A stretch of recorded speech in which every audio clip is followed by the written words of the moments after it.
चलिए एक क्वेश्चन और देख लेते हैं।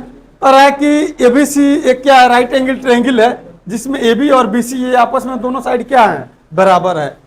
और कह रहा है एसी जो है, एसी यानी ये वाला साइड कितना है, 8 सेंटीमीटर का। पूछ रहा है find the all trigonometric ratio. यदि हम केवल ये दोनों साइड बता दें तो क्या आप लोग उसका ट्रिग्नोमेट्रिक रेशियो नहीं बता लेंगे? चलिए हमको मान लीजिए नहीं पता है तो मान लीजिए क्या है, ये भी एक्स है, ये भी एक्स है, दोनों अगर आपस में बराबर है तो एक्स एक्स है। चलिए हम क्या पढ़े हैं कि उसमें अभी आपको कुछ देर पहले हम बताए हैं कि पाइथागोरस थ्योरम से रिलेटेड कुछ बातें कि यदि कोई राइट एंगल ट्रायंगल है तो उसमें क्या होता है कि जो बड़ा वाला साइड होता है दो छोटे वाले साइड के स्क्वायर के सम के क्या होता है, बराबर होता है। यानी कि 8 का square that is equal to x का स्क्वायर प्लस एक्स का स्क्वायर। सही लिखे हैं कि नहीं? चलिए ये 8 8 जा 64, ये क्या हो जाएगा, ये 2x स्क्वायर।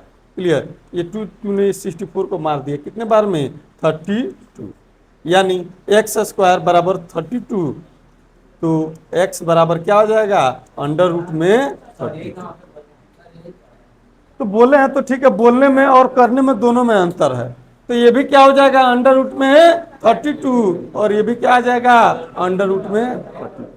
चलिए क्या अब आप इसका ट्रिग्नोमेट्रिक रेशियो नहीं लिख लेंगे? चलिए एक एक का बोलते जाइए। चलिए बोलिए। हाँ, साइन थीटा का क्या हो जाएगा जी, बोलो फार्मूला बोलो पहले। Perpendicular by hypotenuse. परपेंडिकुलर उसका कितना है, अंडर रूट में 32 बटे 8। क्लियर? कॉस का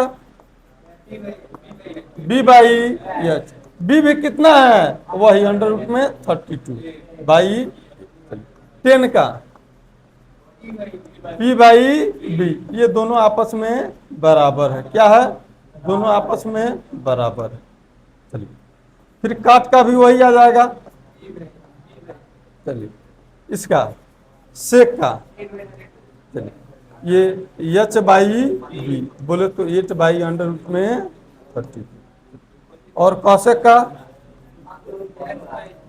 H by P same 8 by under root में 32। क्या हो जाएगा? चलिए लेकिन कल सब लोग होमवर्क करके आएंगे, ध्यान में रहे। आज के लिए इतना ही रहेगा।